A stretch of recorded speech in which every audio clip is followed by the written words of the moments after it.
नमस्कार, स्वागत है आप सबका देश देशांतर में। मैं हूं कवीन सचान और आज बात एक बेहद अहम मसले की। भारत में ई मार्केट या ई बिजनेस तेजी के साथ फल फूल रहा है और इसका विस्तार हर बीते महीने के साथ बढ़ता जा रहा है। और इस सेक्टर में अगर बात करें तो सबकी भूमिका अहम है, लेकिन जो लघु और मझोले उद्योग हैं उनकी हिस्सेदारी भी इस ई कॉमर्स बिजनेस के जरिए तेजी के साथ फल फूल रही है।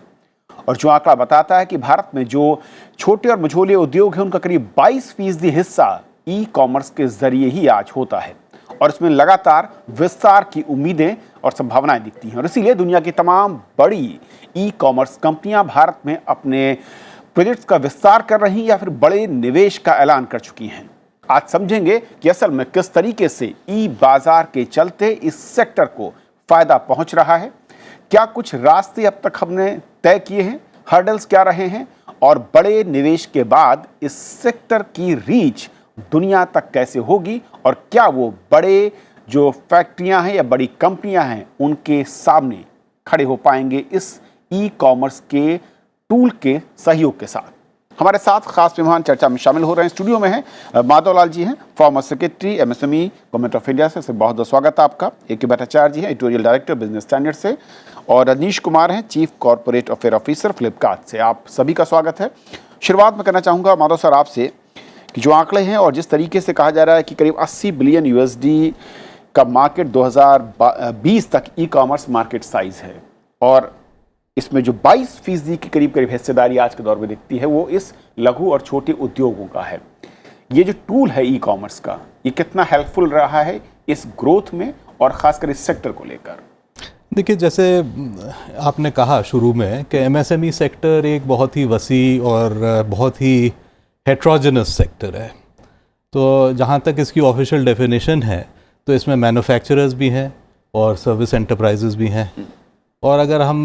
सर्विस एंटरप्राइज और मैन्युफैक्चरर्स को पर्टिकुलरली देखते हैं तो उसमें बहुत छोटे माइक्रो टाइनी एंटरप्राइजेस से लेके और मीडियम स्केल एंटरप्राइजेस तक एमएसएमई सेक्टर में आते हैं। और इनका जो चीज़ें ये बना रहे हैं, मैन्युफैक्चर कर रहे हैं, वो भी बहुत मुख्तलिफ़ किस्म की हैं। हज़ारों तरह की चीज़ें बनाई जाती हैं एमएसएमई सेक्टर में और लिहाजा उसी तरह से इनकी सेल जो है वो भी अलग अलग तरीके से होती है। कुछ एमएसएमईज़ हैं जो एक प्रोडक्शन चेन या वैल्यू चेन का हिस्सा हैं,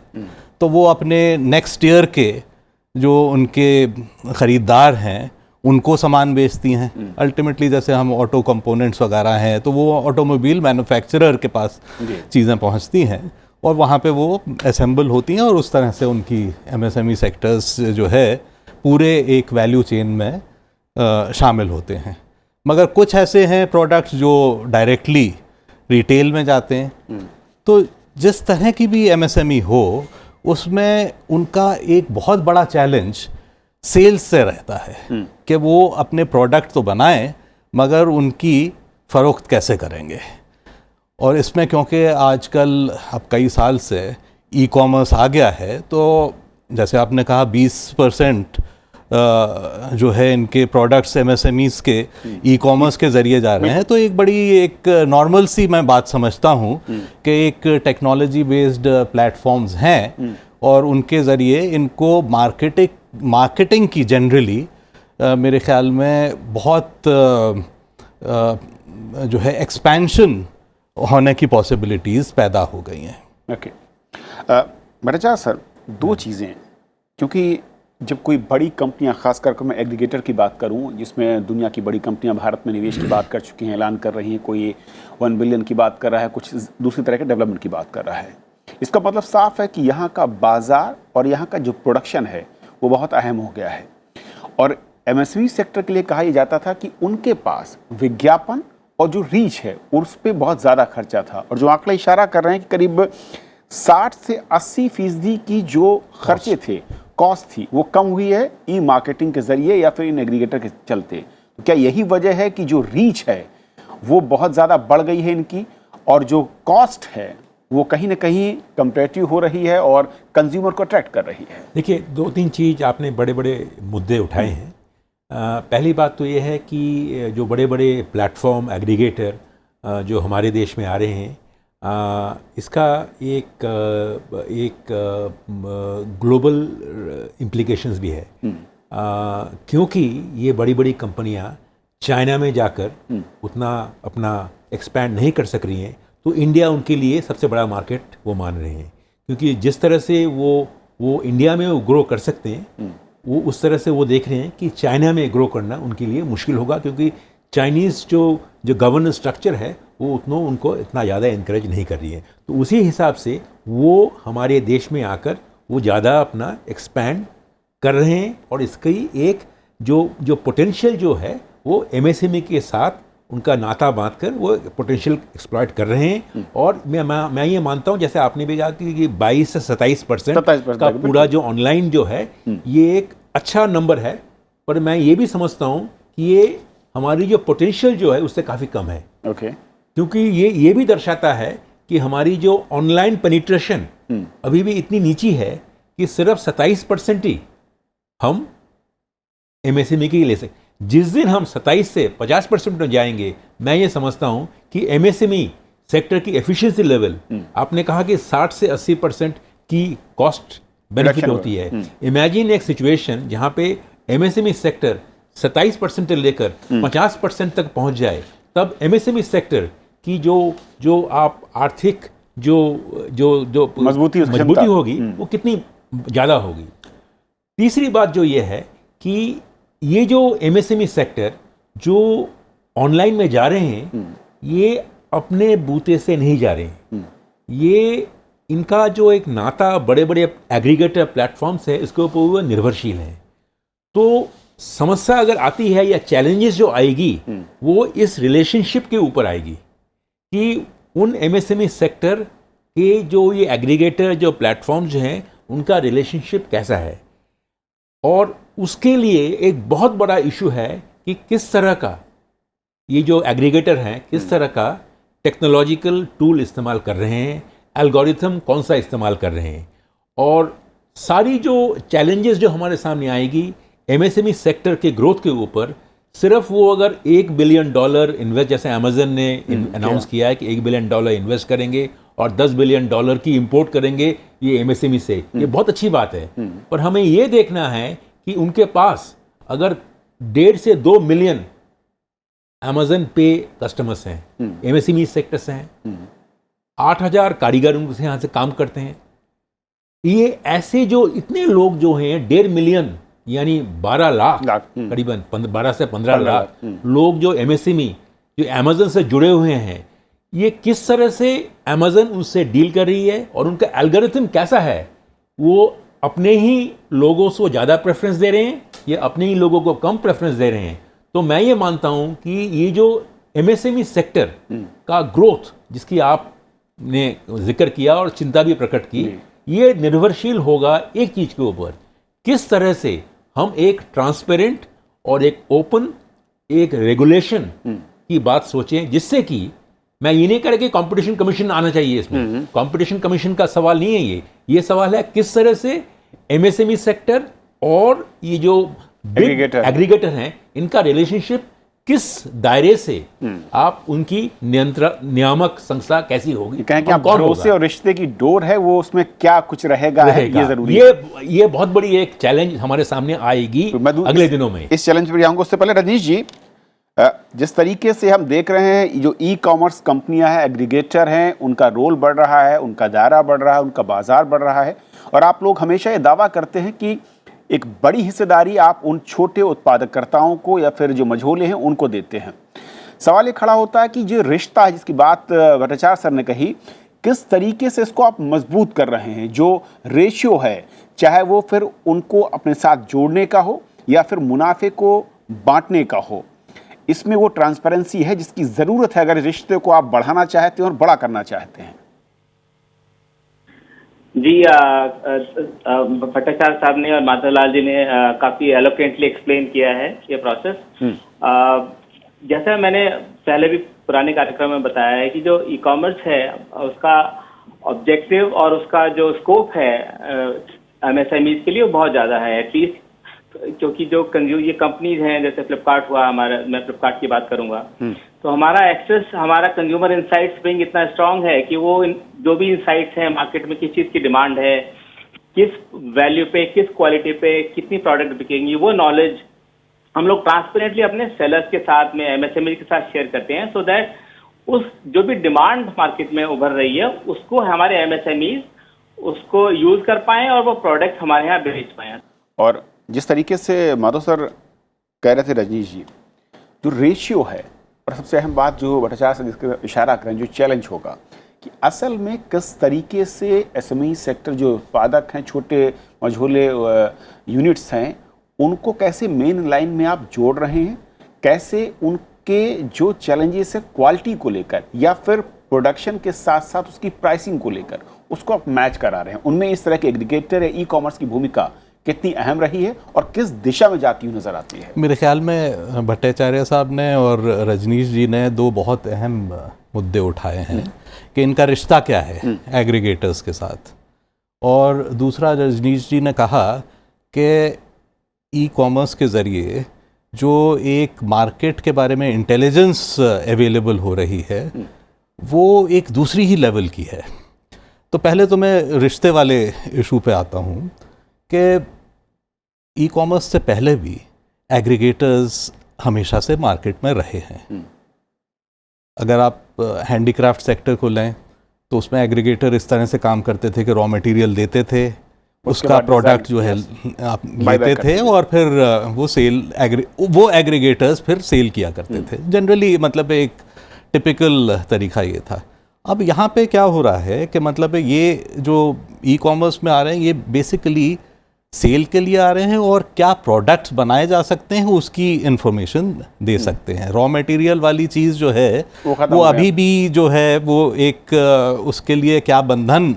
रहेगा वो मेरे ख्याल में प्रोडक्ट पे और जिस जगह पे मैन्युफैक्चरिंग हो रही है और जो उसका इकोसिस्टम है वो उसको संभालना पड़ेगा। मगर बहरहाल इशू ये है कि ये रिश्ता जो है वो मज़बूत होना पड़ेगा और इसमें फेयर डीलिंग ज़ाहिर है होनी पड़ेगी। मगर एक पहलू और है इसमें कि एमएसएमईज़, जैसे मैंने पहले अर्ज़ किया कि ये बहुत छोटे टाइनी यूनिट्स भी हैं, बिल्कुल जो है कॉटेज इंडस्ट्री से लेके और थोड़े बड़े यूनिट्स भी हैं। तो इनकी अक्सर काफ़ी यूनिट्स की प्रोडक्शन भी इतनी ज़्यादा नहीं होती है। तो मेरा ये मानना है कि इसमें फिर भी चाहे ई कॉमर्स भी हो तो मैन्युफैक्चरर, यानी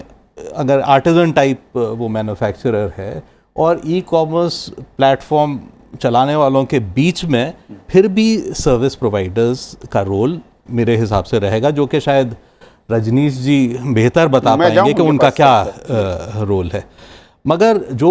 इन्होंने पॉइंट उठाया कि मार्केट इंटेलिजेंस जितनी इसमें गैदर हो रही है उसके बारे में मैं जब सेक्रेटरी था उस वक्त भी ये चीज़ें तकरीबन शुरू हो रही थी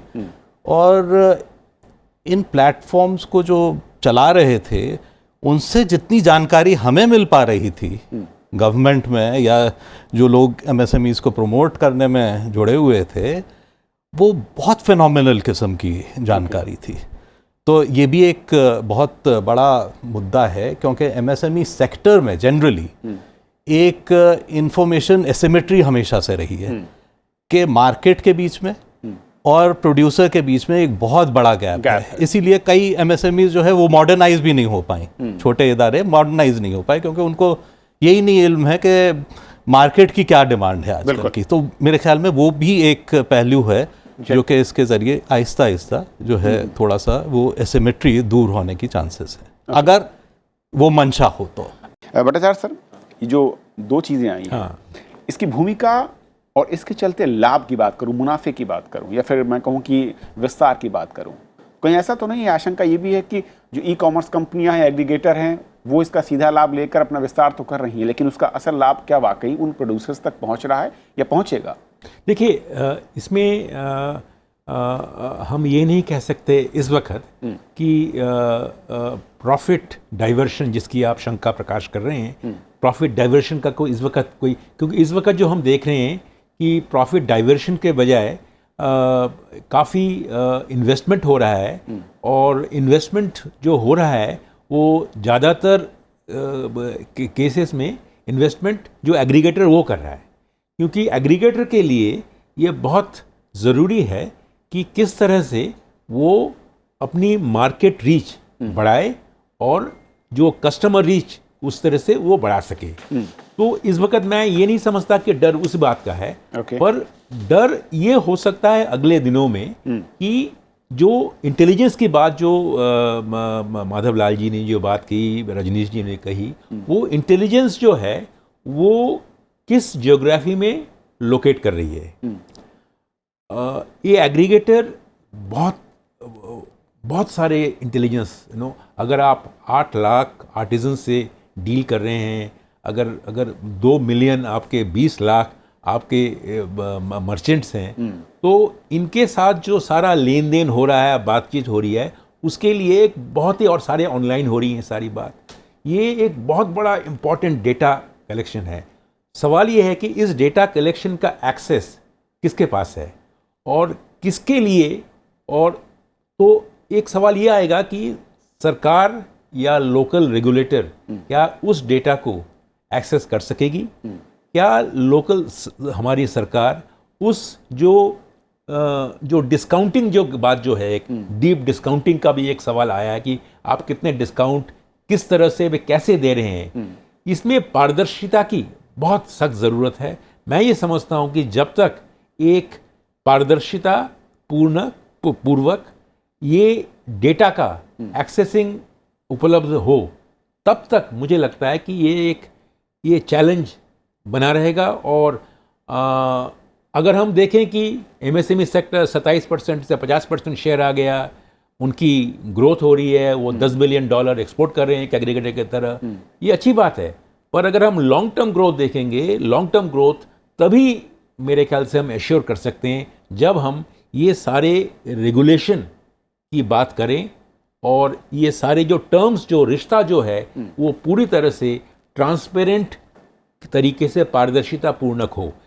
एक जो बात है कि जो डीप डिस्काउंटिंग जो होती है ये एल्गोरिथम बेस्ड है, तो वो एल्गोरिथम किस तरह से डिटरमाइन होता है। मैं ये नहीं कह रहा कि वो जो एग्रीगेटर है अपना ट्रेड सीक्रेट पब्लिक करे, पर इसका एक नॉर्म होना चाहिए कि मान लीजिए एक इशू बहुत बड़ी सामने उभर आ रही है कि जो एग्रीगेटर जो है उसके ये तो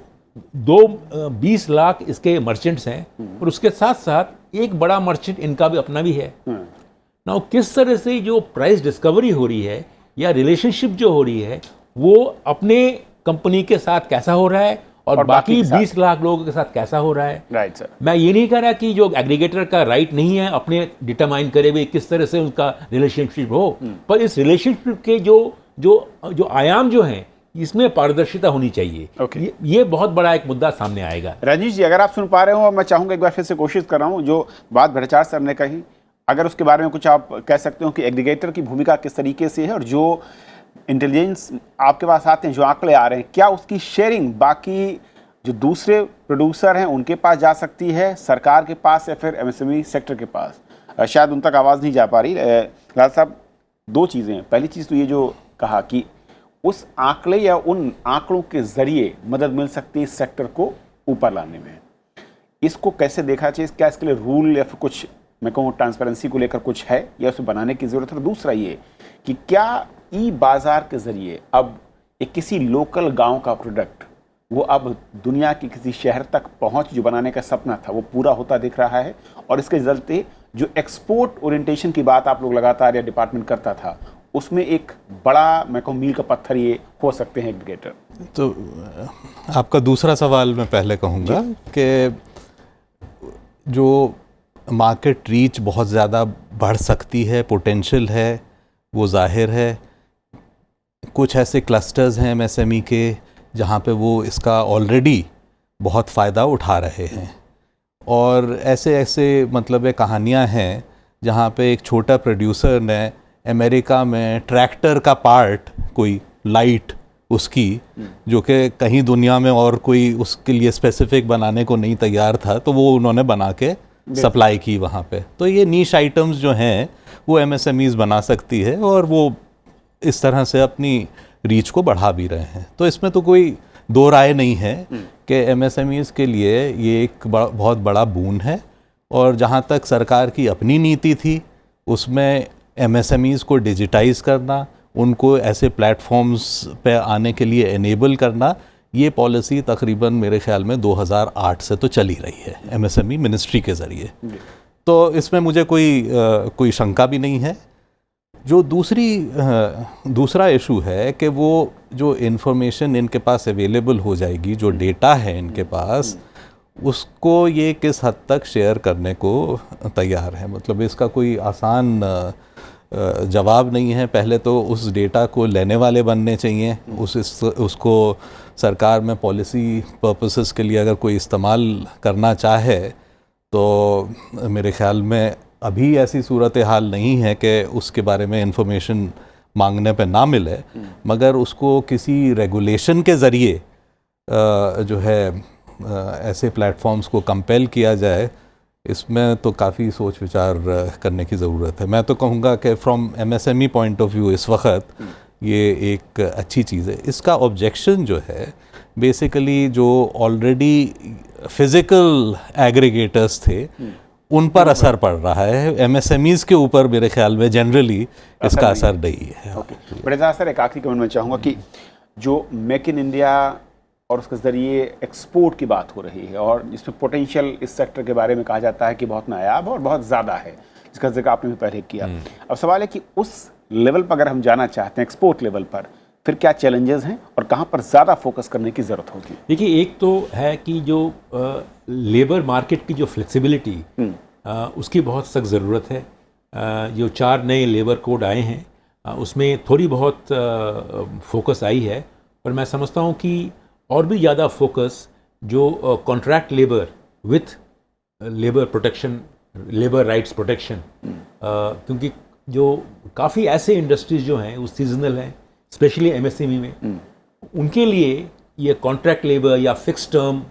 जॉब्स, इसकी जो एक प्रावधान किया गया ये नए 4 लेबर कोडों में, मैं मानता हूँ इसको और भी आगे बढ़ाना होगा, क्योंकि इसी से लेबर अवेलेबिलिटी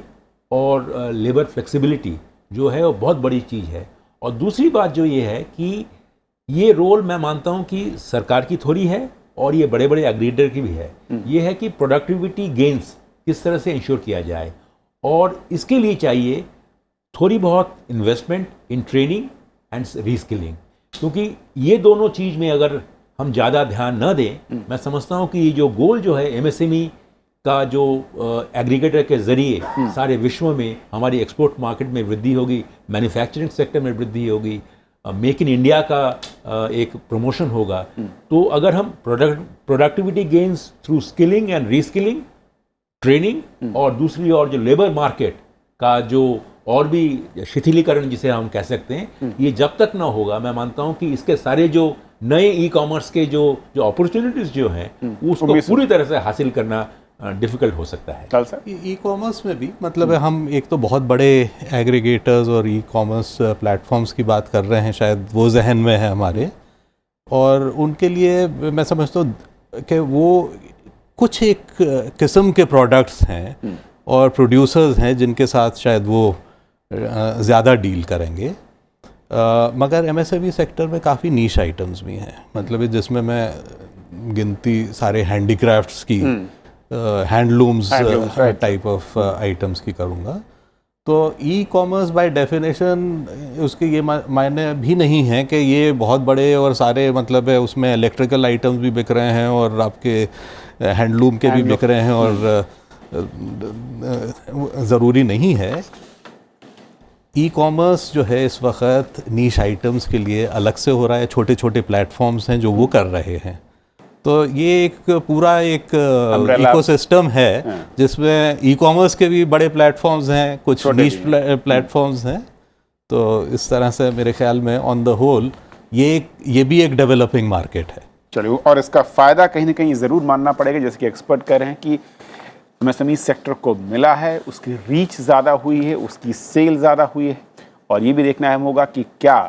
ये जो रिश्ता जिसकी बार बार बात हो रही है, भरोसा जो है ये लगातार कायम रहे, इसके लिए जो पारदर्शिता चाहिए वो आगे जारी रहेगी या फिर कैसे रहेगी, ये सबसे बड़ा सवाल होगा। फिलहाल आज इतना ही। नमस्कार।